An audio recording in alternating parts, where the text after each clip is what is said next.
Alice in Wonderland Syndrome. You're walking through your apartment when suddenly your legs feel 6 feet longer. The ceiling is a mile high, the hallway looks like it might not end. You blink, shake your head, try to recalibrate. Everything's warped, but stable. It feels like someone swapped your normal apartment for a dream sequence. This is Alice in Wonderland Syndrome. And no, it's not a metaphor, it's a legit neurological condition where your brain's spatial perception goes full Lewis Carroll. Objects shrink, distances stretch, your own limbs might feel like they belong to someone else or to a video game avatar running with maxed out field of view. It's not a hallucination, everything is where it is. But your brain's internal measuring tape, absolutely borked. Usually tied to migraines, seizures, or sometimes just weird sleep cycles, it's like reality turns elastic for a few terrifying, fascinating minutes. You're fully aware, but it doesn't make it feel any less glitchy. You just have to wait for the system to reboot. Lexical Gustatory Synesthesia. Someone says the word calendar, you instantly taste scrambled eggs. They say Wednesday, boom. Coconut. Your brain's playing a flavor-based word game, and you're not in control. This isn't some quirky association game. This is lexical gustatory synesthesia, where your brain crosswires language with flavor. You don't imagine the taste, you actually experience it. The words trigger involuntary taste sensations. For some people, names are spicy, numbers are sour, abstract nouns taste like burnt toast. The condition is ultra-rare but very real. It can be delightful, distracting, or just completely chaotic. And while it might sound like a novelty, imagine trying to have a serious meeting while randomly tasting anchovies, paperclips, or mango yogurt every time someone talks. It's not flavor you can escape,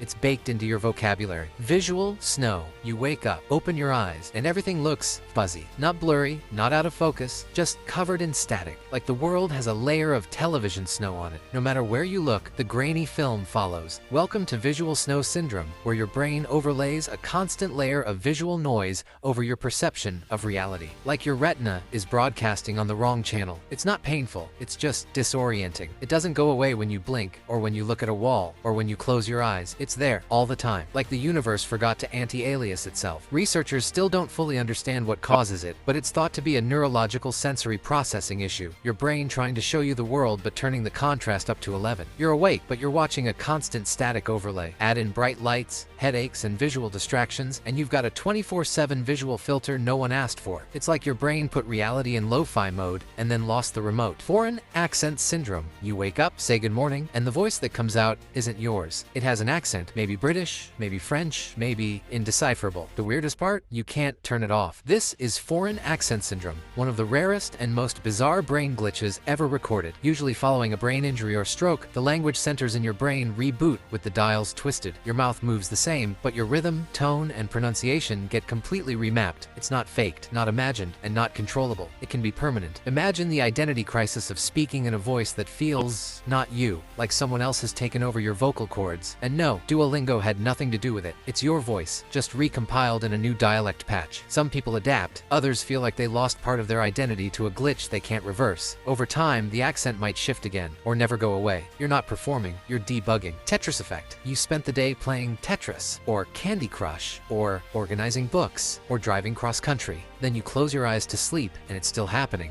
The blocks keep falling, the road keeps stretching, the matching tiles keep swapping themselves. Even your dreams are in level design mode. This is the Tetris effect, when your brain gets so looped into a repetitive task that it continues simulating it long after you've stopped. It's like your brain goes, cool pattern, let's rehearse it forever. It's most noticeable after long, sustained sessions of a visual or physical task, games, routines, even manual labor. Your mind just keeps playing without you. The effect is harmless but disorienting, like muscle memory, but visual. Sometimes it helps you master a task, other times it just invades your sleep like a screensaver you can't disable. Your brain, always optimizing, starts doing the task better in your head than you ever did in real life. It doesn't want to stop, and you can't convince it to.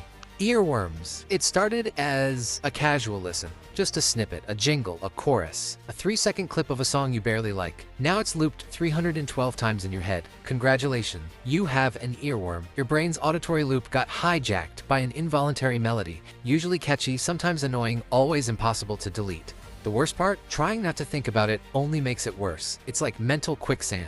The more you struggle, the deeper it burrows. Some researchers think it's your brain attempting to resolve unfinished patterns. Others say it's just poor impulse control. Either way, enjoy the soundtrack. It might last hours or days. Some people report loops that return months later, like cursed MP3s stored in their soul. Music you didn't ask for but can't skip. And the more you try to override it with another song, the more your brain becomes a cursed shuffle loop. Mandela Effect. You remember it clearly. The Monopoly man had a monocle. Darth Vader said, "Luke, I am your father." It was definitely Berenstain Bears. Except none of that is true. That's the Mandela Effect, a shared false memory experienced by groups of people. It's not just you. Entire communities vividly remember things that never happened. It's named after people misremembering the date of Nelson Mandela's death. But now it's a whole genre of reality slippage. Your memory isn't a hard drive. It's a messy, editable Google Doc that everyone can type in at once. And sometimes the edits go viral. Maybe your brain conflated details. Maybe pop culture reinforced it. Or maybe we did glitch into the wrong universe at some point, and we're all just rolling with it. Either way, it raises the question, how much of your memory is true, and how much is just consensus hallucination? Semantic satiation. Say apple. Now say it again.